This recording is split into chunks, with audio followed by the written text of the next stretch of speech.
Saya kasih bantu jawab boleh? Iya, Saya iya. kasih Bisa, bisa. bantu. Nah, Ya, Anda buka. jelas saja. Yang baik kita ambil Oke, saya yang jelaskan, itu. saya jelaskan. Nih, begini caranya Bang Jack. Jadi, kenapa tentara Romawi mundur?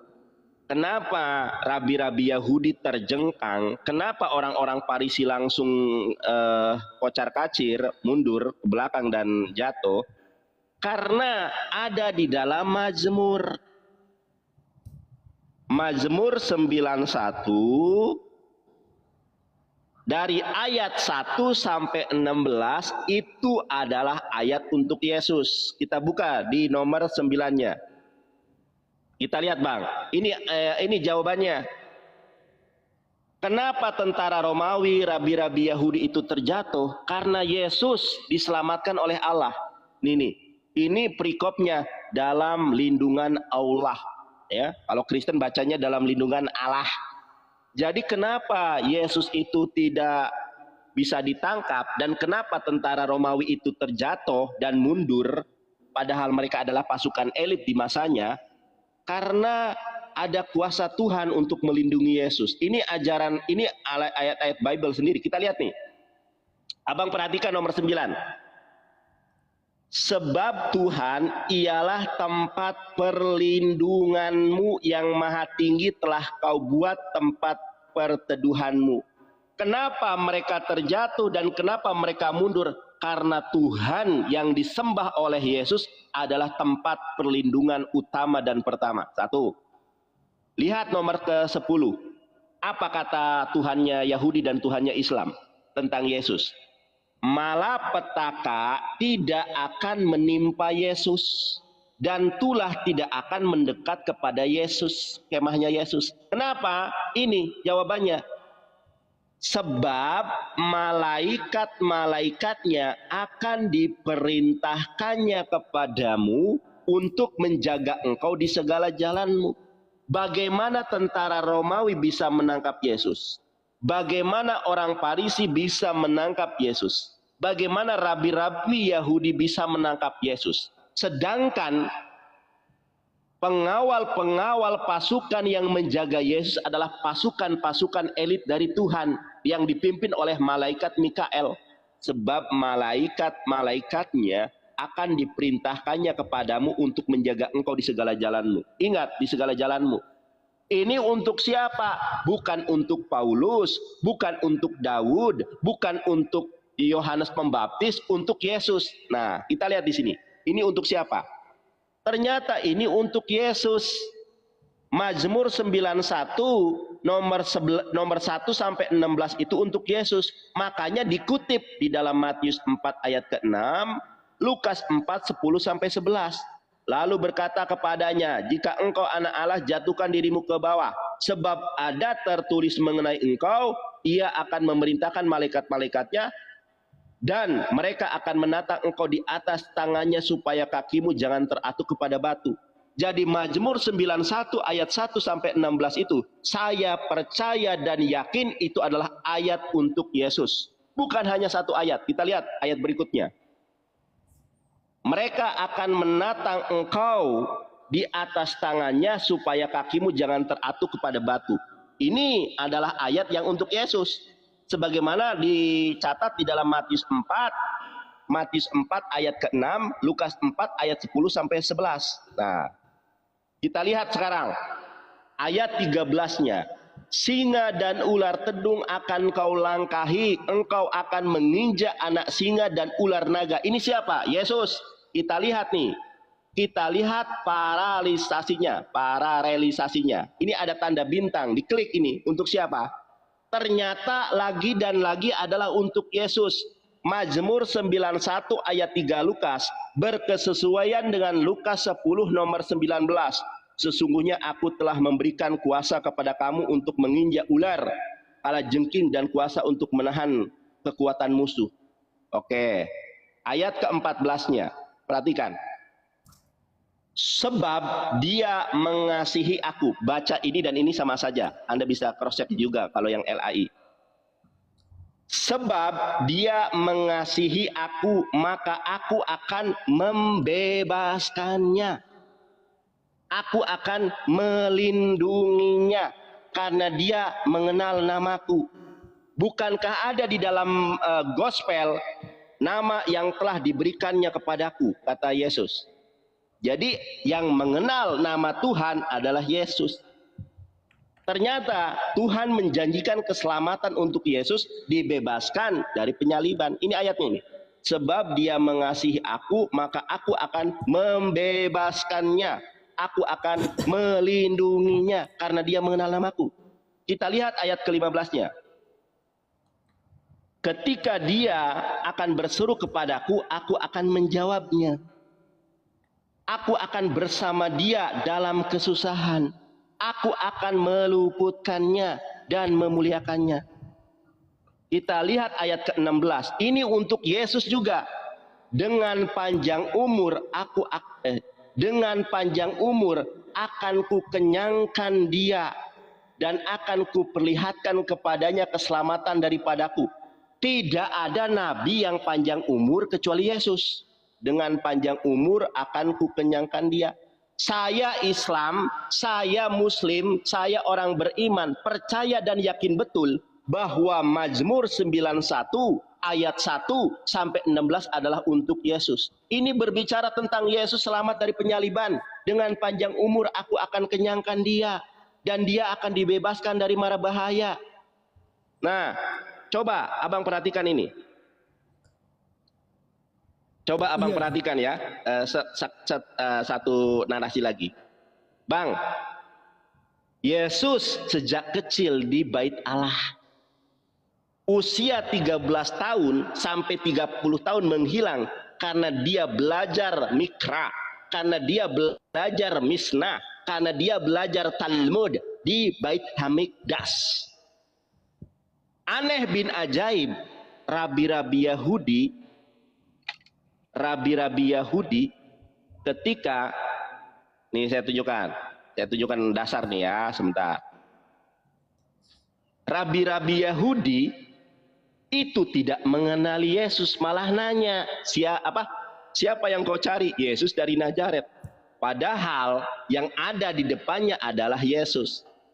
Kenapa mereka tidak mengenali Yesus? Yesus sendiri mengatakan, nih perhatikan ini. Lukas 24 nomor 16, tetapi ada sesuatu yang menghalangi mata mereka sehingga mereka tidak dapat mengenal dia. Nah, sekarang saya tanya kepada saudara. Rabi Yahudi kenal Yesus, orang Farisi kenal Yesus. Ketika mau menangkap Yesus, tiba-tiba mereka nggak kenal. Ingat, rabi-rabi Yahudi, orang-orang Farisi kenal Yesus. Ketika mau menangkap Yesus, sebentar. Ini satu kali lagi nih. Pertanyaan satu kali lagi. Bang, Jack, rabi-rabi Yahudi kenal Yesus. Orang-orang Farisi kenal Yesus. Ketika mau menangkap Yesus, kok tiba-tiba nggak kenal? Sampai 4 kali di dalam Yohanes 18 ayat 1 sampai dengan 8, sampai 4 kali. Siapa yang kau cari, kata Yesus? Yesus dari Nazaret, akulah Yesus. Siapa yang kau cari? Akulah Yesus. Kenapa tiba-tiba mereka nggak mengenali Yesus? Nah, Yesus menjelaskan di dalam gospelnya, tetapi ada sesuatu yang menghalangi mata mereka sehingga mereka tidak dapat mengenali Yesus. Nah, pertanyaan saya, satu nih. Kenapa, dengan cara apa mata mereka sehingga tidak mengenali Yesus Kristus?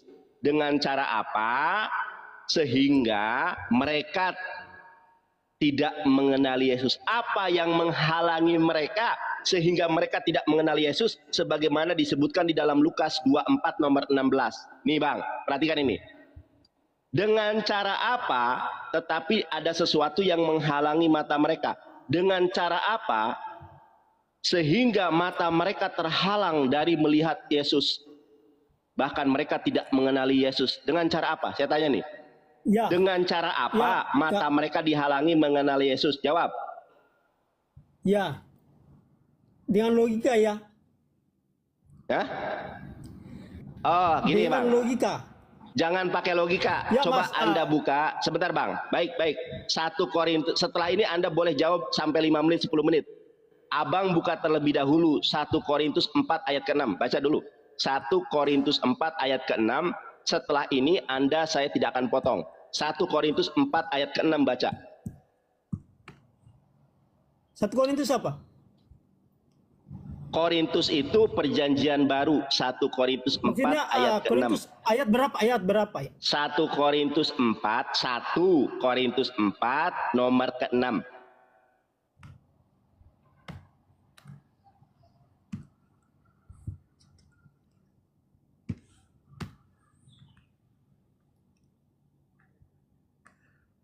Ya, saya bicara dulu ya. Terkait itu, mengapa tadi kan ada pertanyaan ini.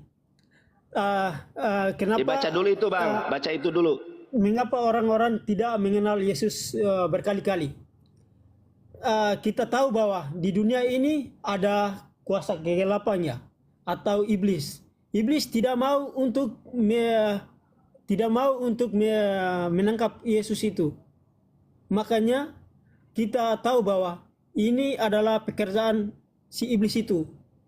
Makanya terjadi begitu.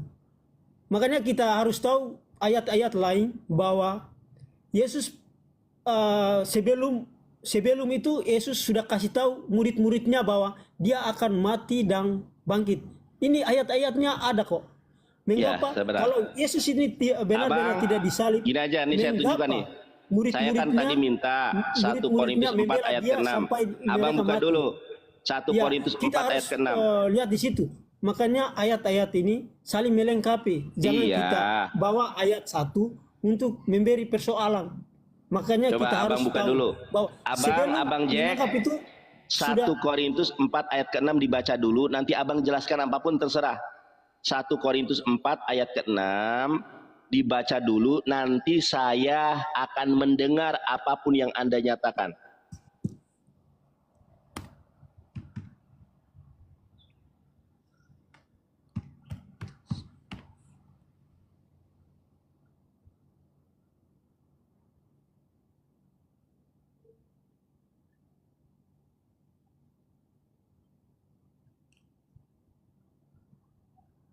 Satu Korintus 4 ayat ke-6 dibaca dulu. 1 Korintus pasal 4 nomor ke-6.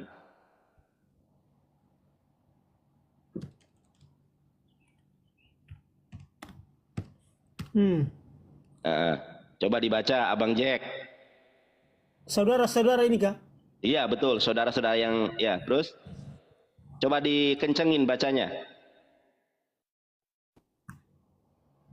Ini saya bantu dari sini, Abang Jack, kalau di situ kurang jelas ya. Buat teman-teman juga boleh baca ya. Nih. Itu. Ini saya aja yang bacakan, Abang Jack. Kepada diriku sendiri. Oh ini nih, saya bacakan, saya bacakan aja.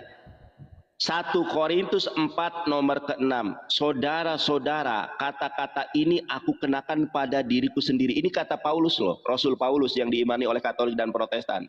Dan pada Apolos, karena kamu, supaya dari teladan kami, kamu belajar apakah artinya ungkapan jangan melampaui yang ada tertulis. Supaya jangan ada di antara kamu yang menyombongkan diri dengan jalan mengutamakan yang satu daripada yang lain. Jadi ketika kita berbicara tentang ayat Bible, ketika kita berbicara tentang Yesus, mohon maaf saya ralat, ketika kita berbicara mengenai Yesus, jangan menggunakan menurut logika saya, itu asumsi namanya, harus pakai ayat. Makanya ada beberapa pertanyaan yang harus diungkap. Kenapa tentara Romawi, rabi-rabi Yahudi, orang Farisi jumlahnya kurang lebih 30 orang, kenapa mereka mundur dan terjatuh? Kalau saya pakai ayat, Mazmur 91 ayat 1 sampai 16, saya Islam percaya itu adalah untuk Yesus. Satu. Yang kedua, dengan cara apa sehingga mereka terhalang dari melihat Yesus? Lukas 24 tadi yang sudah saya bacakan ya. Saya ulangi lagi nih, saya tunjukkan. Dengan cara apa? Ingat, dengan cara apa? Lukas 24:16. Saya tanya sama abang nih ya. Nih bang, tetapi ada sesuatu yang menghalangi mata mereka sehingga mereka tidak mengenal Yesus. Pertanyaan saya, dengan cara apa mata mereka menghalang melihat Yesus? Dengan cara apa yang saya tanya? Coba jawab, menurut ayat Alkitab, bukan menurut logika saya, menurut perspektif Ya, saya. Mantap kan? Mantap saya kalau saya kira tanya. Mas Nandar juga hebat dan semua sudah pelajari. Iya. Dan itu saya akui. Tapi begini, Mas, Silakan. jangan remehkan Bibel, jangan remehkan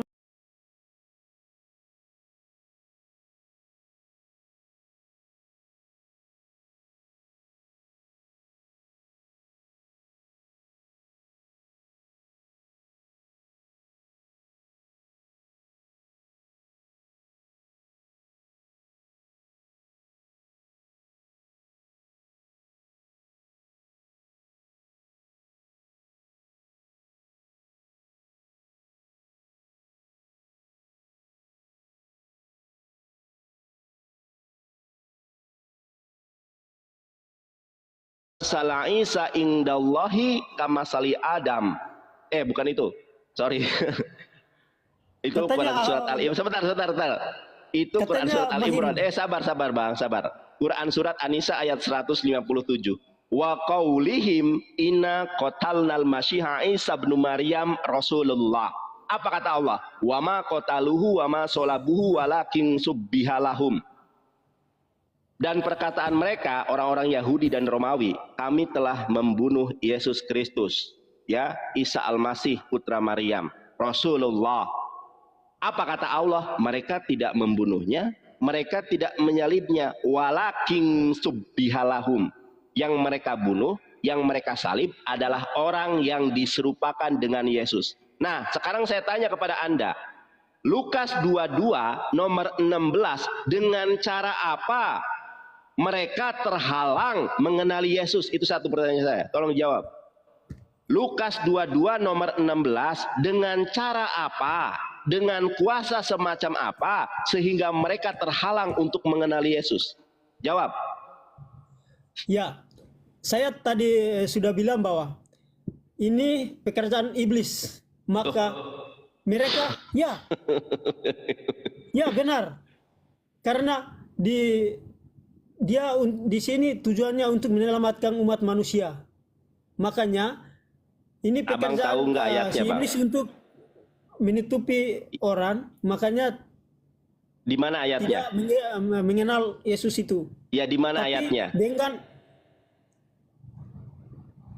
Di mana kita ayatnya, Bang harus Jack? tahu bahwa saya Ya, tanya dulu Al-Quran ya. Oke, saya jelaskan dulu. Abang Jack tahu ayatnya atau tidak? Sebentar.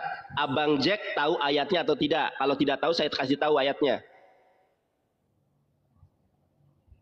Abang Jack tahu atau Ayat tidak? mana? Kan saya Ayat tanya mana? nih, Bang, Lukas 22:16 ada apa? Lukas 22 nomor 16. Apa yang membuat mata mereka terhalang untuk mengenali Yesus? Yang saya tanya nih, apa yang membuat mata mereka terhalang untuk mengenali Yesus? Apa? Anda mengatakan itu kuasa iblis. Di mana ayatnya kalau itu kuasa iblis? Coba, nggak tahu, saya kasih tahu. Ya, saya kasih tahu. Yang membuat mereka terhalang untuk mengenali Yesus, saya tunjukkan juga nanti bukunya. Perhatikan, Bang. Yang membuat mereka terhalang untuk mengenal Yesus adalah sebagaimana yang difirmankan Allah di dalam Quran surat An-Nisa ayat 157. Wa ma qataluhu wa ma solabuhu walakin subbihalahum.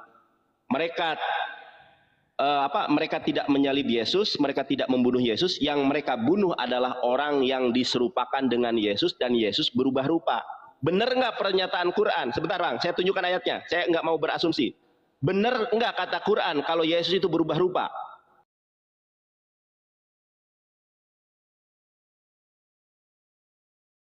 Bener enggak kata Quran kalau Yesus berubah rupa dan ada orang yang diserupakan dengan Yesus?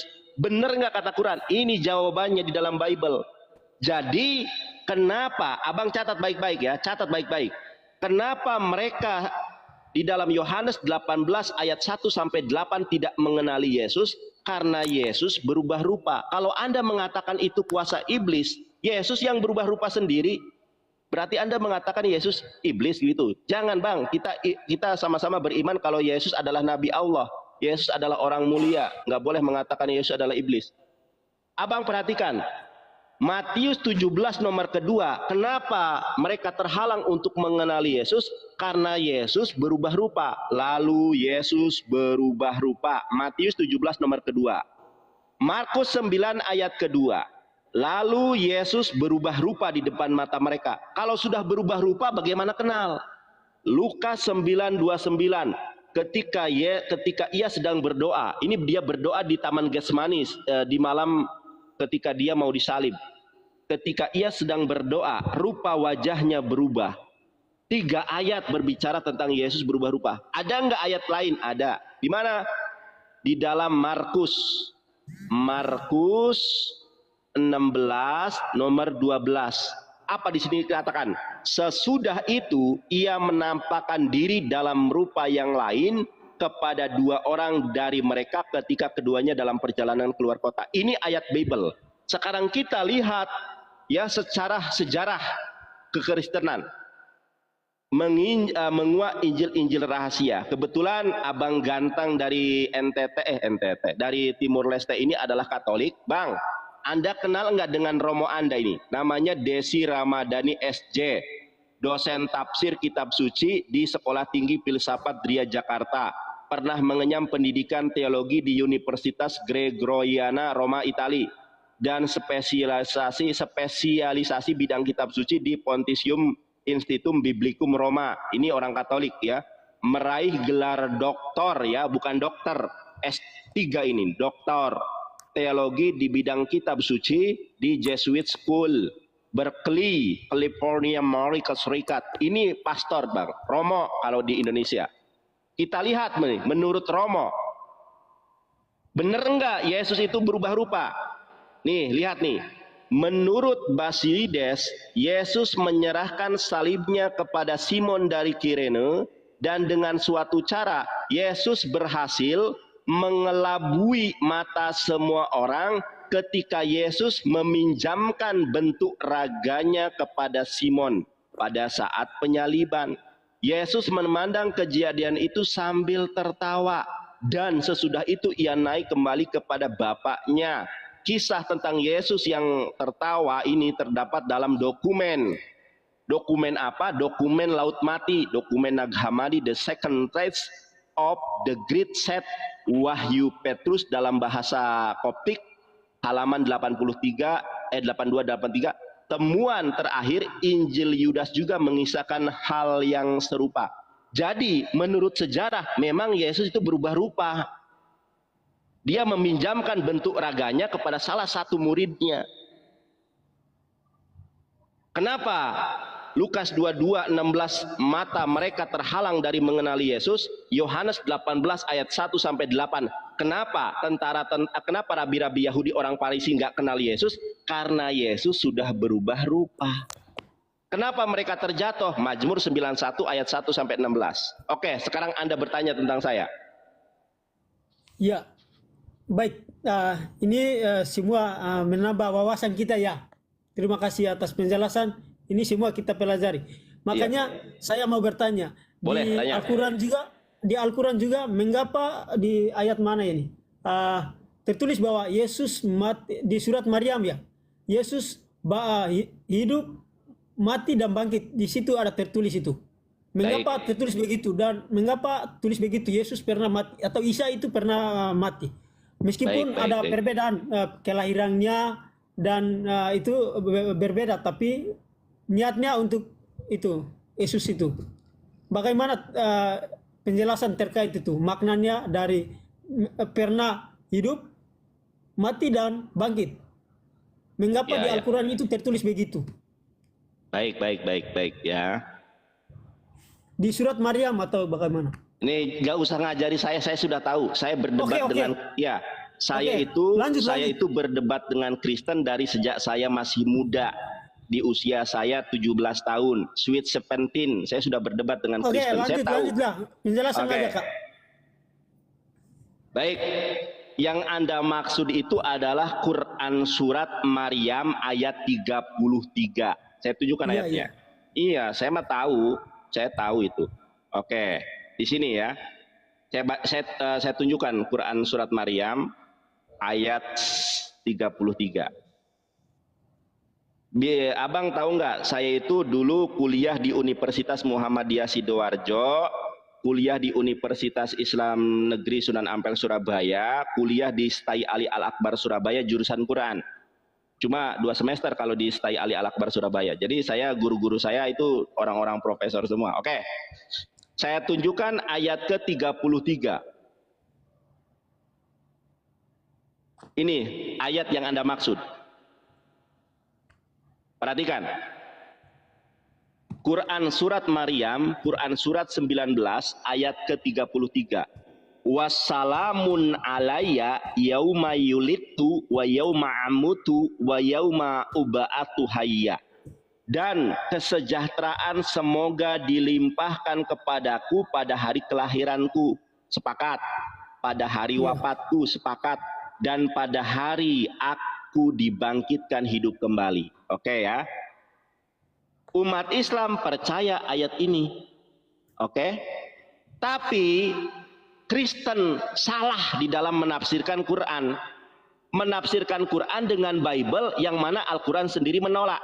Pertama, umat Islam tidak pernah percaya Yesus bangkit dari hari ketiga. Kenapa? Karena Al-Quran sudah menjelaskan, perhatikan saya biar Anda paham. Semoga kesejahteraan bagiku pada saat aku dilahirkan, pada saat aku wafat, dan hidup kembali dibangkitkan. Itu bukan berbicara kebangkitan Yesus di hari ketiga. Tidak ada iman dan Islam yang mengakui itu, karena Al-Quran sudah menjelaskan bahwa Yesus tidak disalib dan tidak mati. Berarti menandar maksudnya apa? Yang dimaksud dengan hari kematian Yesus adalah ketika dia turun dari langit kedua ke bumi nanti di akhir zaman. Ketika itu dia menikah, punya anak, dan dia mati. Disitulah Yesus dimatikan oleh Allah. Itu menurut iman kami. Anda bertanya tentang iman kami kan? Ketika Yesus mati, terjadilah kiamat. Diyakini oleh orang Yahudi, oleh orang Kristen, orang Islam. Setelah hari kiamat ada yang namanya hari kebangkitan. Disitulah yang dimaksud dengan hari kebangkitan di dalam Islam. Nah, ini. Ya, namanya itu Yaumul Ba'ats. Yaumul Ba'ats adalah hari dibangkitkan manusia dari alam kubur dan berkumpul di padang mahsyar. Ini yang dimaksud di ayat ini. Jadi yang dibangkitkan hidup kembali itu di padang mahsyar, di Yaumul Ba'ats. Apa itu Yaumul Ba'ats? Yaumul Ba'ats itu adalah hari di mana kiamat terjadi dan manusia dibangkitkan dari alam kuburnya. Itu yang dimaksud ayat ini, bukan kebangkitan hari ketiga. Kenapa? Kita lihat ayat ke-10 sampai 15-nya. Anda perhatikan ayat 10 sampai 15-nya. Nah, kalau Quran surat Maryam ayat 33 berbicara tentang Yesus, kita lihat nih. Ayat 10 sampai 15 berbicara tentang Yohanes Pembaptis. Kita lihat nih teman-teman ya. Ayat 10. Saya langsung baca terjemahannya saja. Dia, Zakaria, berkata, "Ya Tuhanku, berilah aku suatu tanda." Allah berfirman, "Tandamu ialah engkau tidak dapat bercakap-cakap dengan manusia selama 3 malam, padahal engkau sehat." Maka dia keluar dari mihrab menuju kaumnya. Lalu dia memberi isyarat kepada mereka, "Bertasbihlah kamu pada waktu pagi dan petang." Ayat 12-nya, "Wahai Yahya," dalam Islam Yohanes Pembaptis itu namanya Yahya, ya. "Wahai Yahya, ambillah, pelajarilah kitab Taurat itu dengan sungguh-sungguh, dan kami berikan hikmat kepada Yahya selagi dia masih kanak-kanak." Ayat 13, "Dan kami jadikan rasa kasih sayang kepada sesama dari kami, dan bersih dari dosa, dan dia pun seorang bertakwa." 14, dan sangat berbakti kepada kedua orang tuanya. Dan dia bukanlah orang yang sombong dan bukan pula orang durhaka. Perhatikan, ayat yang sama itu juga ditujukan kepada Yahya atau Yohanes Pembaptis. Coba perhatikan. Wassalamun alaihi yauma yulida wa yauma yamutu wa yauma yub'atsu hayya. Ayat yang sama ditujukan kepada Yahya atau Yohanes Pembaptis. Dan kesejahteraan bagi dirinya pada hari lahirnya, pada hari wafatnya, dan pada hari dibangkitkan hidup kembali. Ayat ini sama dengan ayat tentang Yesus di ayat ke-33. Hari kebangkitan itu bukan kebangkitan hari ketiga, karena Yahya tidak pernah bangkit hari ketiga. Ini berbicara tentang Yaumul Ba'ats, hari kebangkitan. Yaumul Ba'ats adalah hari dibangkitkan manusia dari alam barzah dan berkumpul di padang mahsyar. Itu namanya hari kebangkitan. Jadi jangan menafsirkan Quran dengan Bible, salah fatal. Kesejahteraan ketika aku dilahirkan, Yahya juga sama. Kesejahteraan ketika aku dimatikan, Yahya juga sama. Kesejahteraan ketika aku mati, hidup, dibangkitkan kembali, itu bukan hari ketiga, itu Yaumul Ba'ats. Jadi fase-fase, ya, fase-fase kehidupan kita itu, yang pertama alam ruh, yang kedua alam fana ini dunia, yang ketiga hari kiamat, yang keempat Yaumul Ba'ats. Sebentar, saya koreksi. Yang pertama adalah alam ruh, yang kedua adalah dalam alam dunia, yang ketiga alam barzah. Kalau dalam Kristen namanya alam maut. Alam ruh ketika kita ditanya oleh Allah, alastu bi rabbikum qalu bala syahidna. Bukankah aku ini Tuhanmu, kata Allah.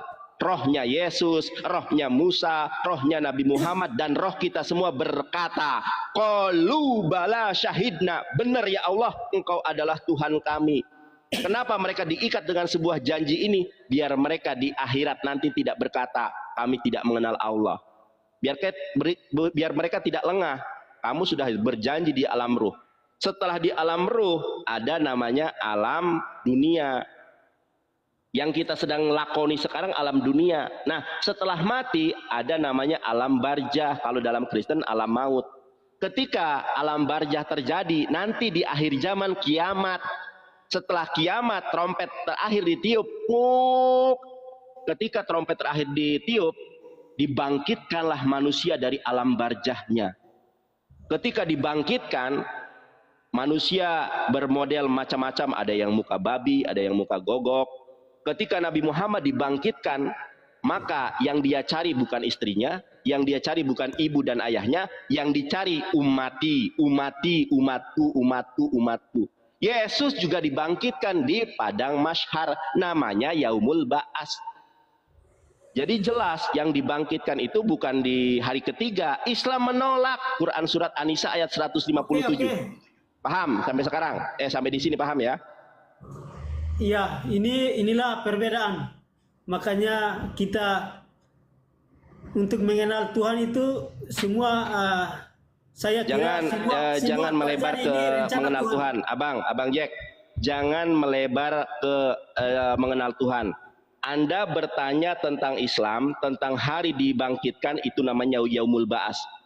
Quran surat Maryam ayat ke-33 sama dengan Quran surat Maryam ayat ke-15. Ayat ke-33 berbicara tentang Yesus. Ayat ke-10 sampai 15 berbicara tentang Yohanes Pembaptis. Sama, semoga kiranya kesejahteraan dilimpahkan kepadaku saat kelahiranku, saat matiku, saat aku dihidupkan bangkit kembali. Itu bukan hari ketiga, itu adalah hari kebangkitan Yaumul Ba'ats setelah terjadinya kiamat. Sekarang pertanyaan saya tolong dijawab. Lukas 22:16, itu sudah tadi saya jawab ya. Lukas 22:16, kenapa mereka terhalang dari melihat Yesus? Ternyata Yesus bisa berubah rupa. Ya, kenapa tentara Romawi, rabi-rabi Yahudi dan orang-orang Farisi terjatuh dan mundur? Karena Allah menjaga Yesus. Di dalam Di dalam apa? Di dalam Mazmur 91 nomor ke 1 sampai 16. Nah, pertanyaan saya berikutnya sekarang. Ingat, pertanyaan saya berikutnya sekarang. Kalau bukan Yesus, Mazmur 91 ayat 1 sampai 16 ini berbicara tentang siapa?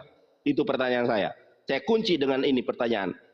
Kalau bukan berbicara tentang Yesus, Mazmur 92 ini satu pertanyaan saja. Pertanyaan Anda sudah saya jawab tentang Quran. Ya, naikkan teman-teman lain, saya ke itu dulu.